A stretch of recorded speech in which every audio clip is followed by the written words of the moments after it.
Thank you. Thank you so much. And I just want to talk about the fact that we started a Northern Border Security Caucus.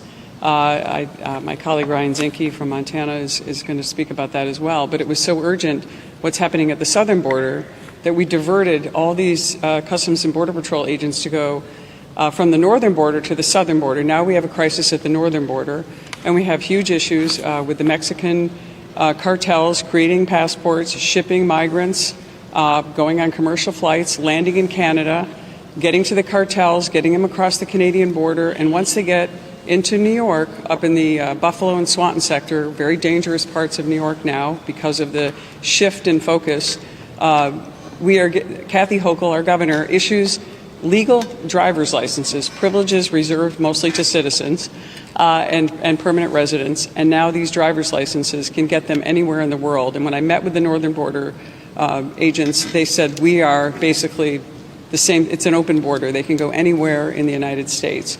And tragically, right after I visited the northern border, a family was killed in a marsh right on the border in the Swanton sector. And these people are coming across, they're being trafficked. It's a tragic situation, but they're also violating our laws, and they're also displacing and hurting the residents of upstate New York. So it isn't just New York City, although we have a lot of focus on New York City.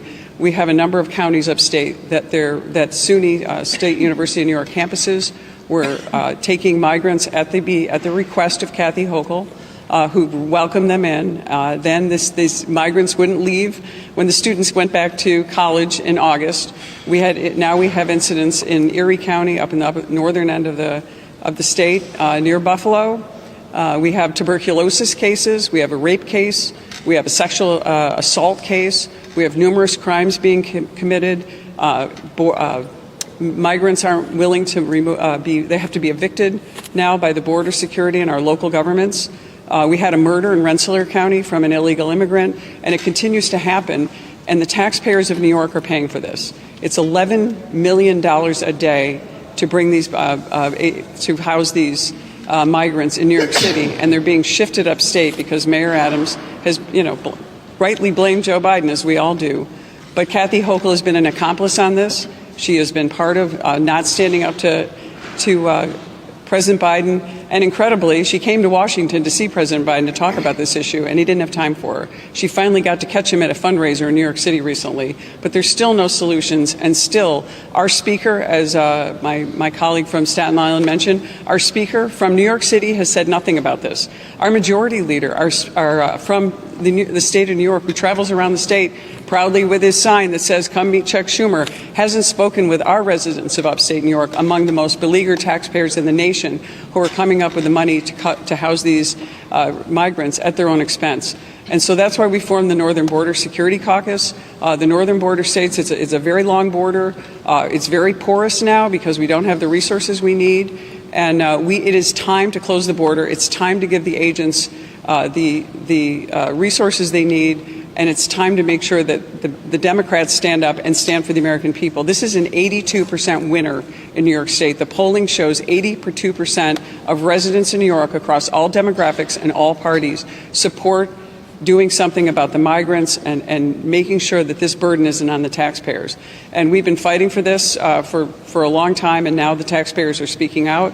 In my district, which is not Erie County, I kudos to my local governments. They have stood up and done emergency orders and have refused to take the migrants in spite of Kathy Hochul's order and our governor. And the problems have been alleviated to some extent. And this is a real problem that we've got to resolve. And we are standing strong on this. It must be passed. I know everyone's talking about shutdowns, but this border issue is the issue of the day. It is the most important issue we face as a nation. It's undermining the wealth, and I talk about relative wealth of our senior citizens, our taxpayers who are dependent on whether it's their Social Security or their small 401ks or pensions. They are paying for this in upstate New York. We are paying with unfunded mandates for this crisis, and it's looking like $5 billion is going to cost by the end of the year. Kathy Hochul, our governor, has already put $1 billion in new taxes against the taxpayers of New York to pay for this crisis, and it's all coming upstate, and it's completely unfair to us. And we're going to continue to put forward a bill, and I think this bill is great. It's comprehensive. I give kudos to the Speaker and everyone who has contributed to making this bill comprehensive, humane, and something that's going to benefit our citizens. It's going to benefit our taxpayers, and it's going to be giving us an alternative to this disaster we're seeing at our border. So I just want to say thank you so much for Ryan Zinke, my colleague from Montana. The congressman has been a real leader in the Northern Border Security Caucus, and I just want to introduce him, just say a few words. Thank you.